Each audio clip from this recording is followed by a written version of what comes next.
Hello dear students, this is Mrunal ma'am and this is one more important sum, gross total income and tax liability problem number 2।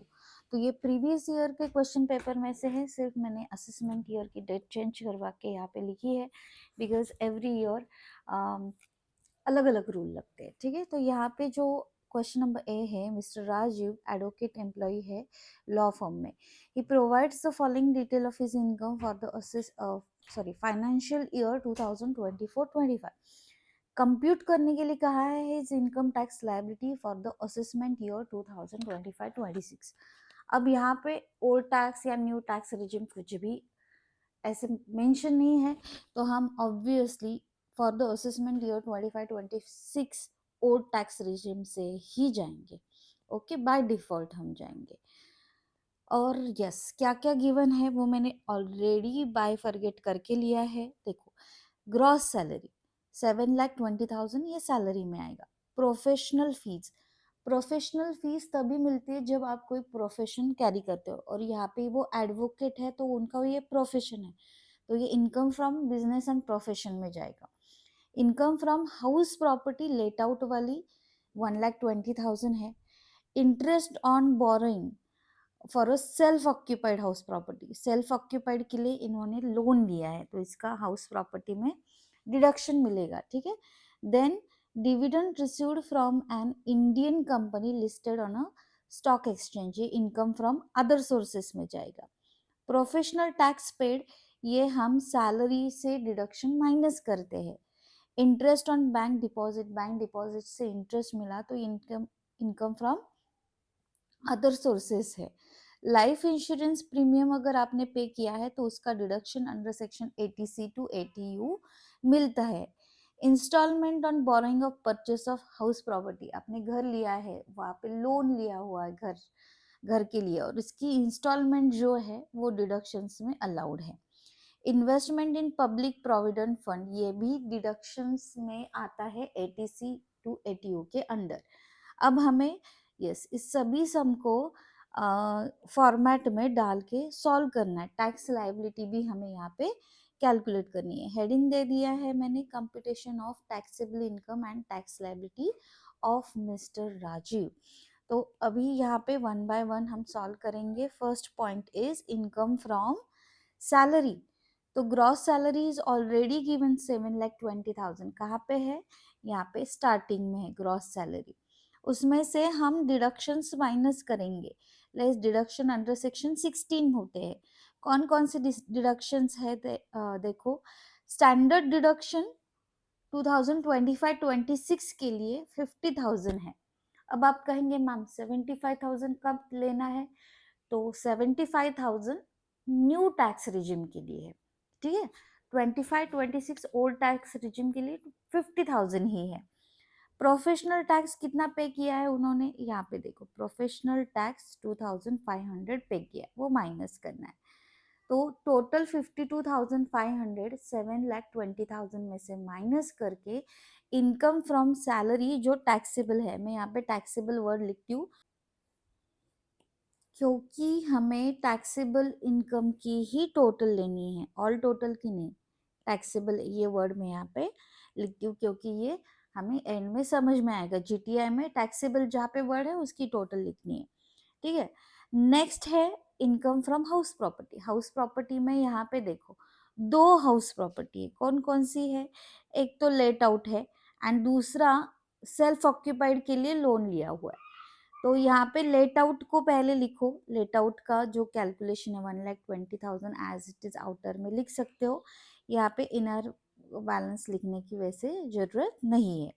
ठीक है, और फिर आता है self occupied house property. Gross annual value जिसका नील ही होता है, और डिडक्शन में एक ही डिडक्शन मिलता है, स्टैंडर्ड डिडक्शन यहाँ पे नहीं होता है।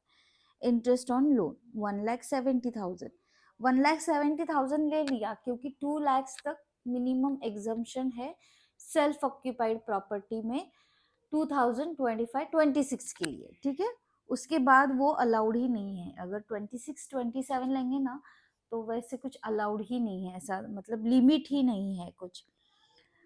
तो यहाँ पे income from house property A+B जो है 1,20,000 लेट आउट का, एंड -1,70,000 सेल्फ ऑक्यूपाइड का। तो आंसर ऑब्वियसली 1,20,000 -1,70,000 करो, 50,000 माइनस में आएगा। तो यहाँ पे दो I write income from house property, ये ब्रैकेट में है इसीलिए वो लॉस ही है। तो यहाँ पे ये टैक्सेबल मतलब इसमें इसको टोटल में ले लेंगे। थर्ड है इनकम फ्रॉम बिजनेस और प्रोफेशन, लेकिन यहाँ पे उनका प्रोफेशन ही है ना, तो प्रोफेशन ही लिखा मैंने। प्रोफेशनल फीस कितनी मिली है उनको, 1,80,000, वही इनकम फ्रॉम प्रोफेशन है, क्योंकि और भी रिलेटेड टू उनके प्रोफेशन कुछ भी खर्चे वहां पे गिवन नहीं तो वो हम माइनस कर देते, ठीक है। तो 1,80,000 जो है ये होगा टैक्सेबल। उसके बाद नेक्स्ट पार्ट है, फोर्थ पॉइंट होता है इनकम फ्रॉम कैपिटल गेन, लेकिन इनकम फ्रॉम कैपिटल गेन की यहाँ पे कुछ भी फिगर्स नहीं है, नथिंग इज गिवन, राइट। अब हम लेंगे directly income from other sources.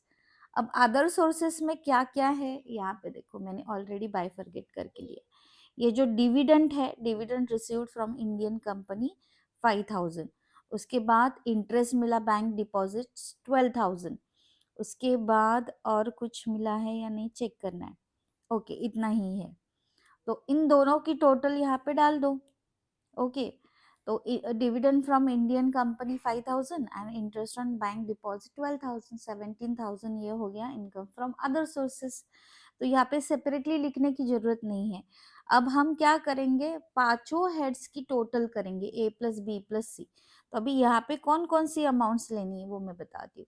तो ये टैक्सेबल जहाँ पे वर्ड है 6,67,500, उसके बाद -50,000 क्योंकि लॉस हो गया था, प्लस 1,80,000 एंड प्लस 17,000, इन सबकी टोटल आप खुद करके देखो, gross total income will be 8,14,500। Okay, this is GTI, gross total income, पांचों हेड्स के टोटल का इनकम।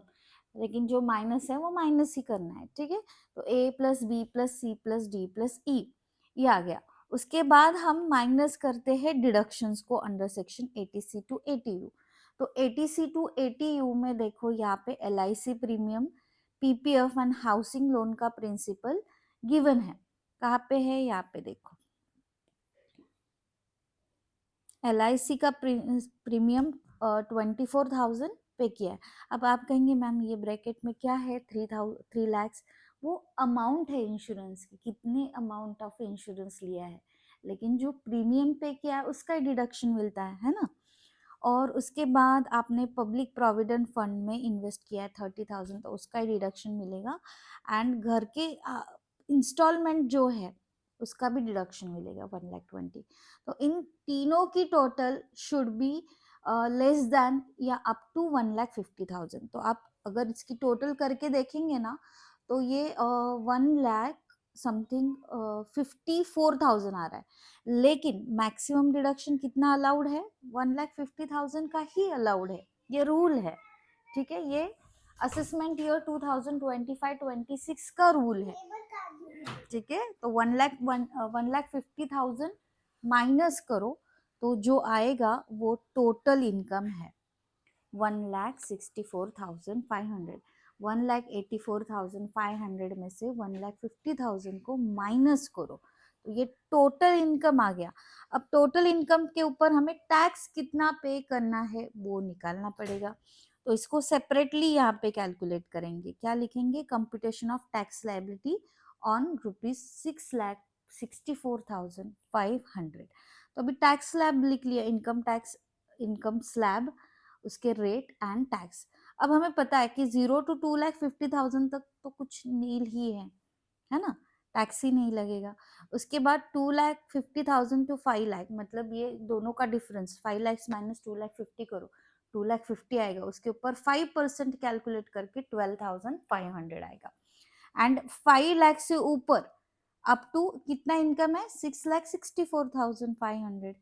तो इन दोनों का डिफरेंस जो है 6,64,500 माइनस 5 lakhs, जो अमाउंट आएगी उसके ऊपर आपको 20% कैलकुलेट करना है, वो आ रहा है 32,900। यहाँ पे देखो उनका डिफरेंस जो है मैं बताती हूँ, 6,64,500 minus 5 lakh, okay.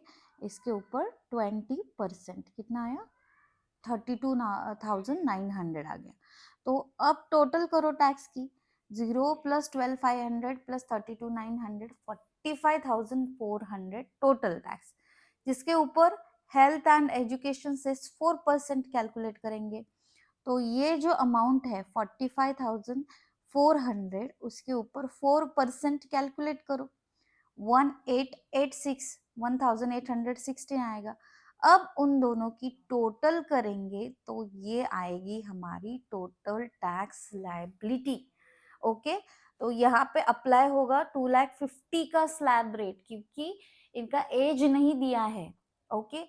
Women assessee हो या मेल असेसी हो, उनको 2,50,000 तक नॉर्मली अलाउड है।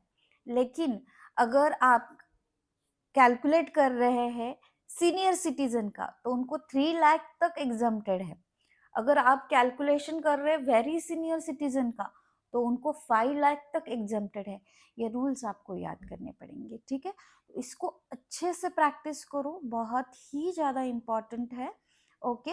चलो, thank you for watching and see you soon with the next useful video.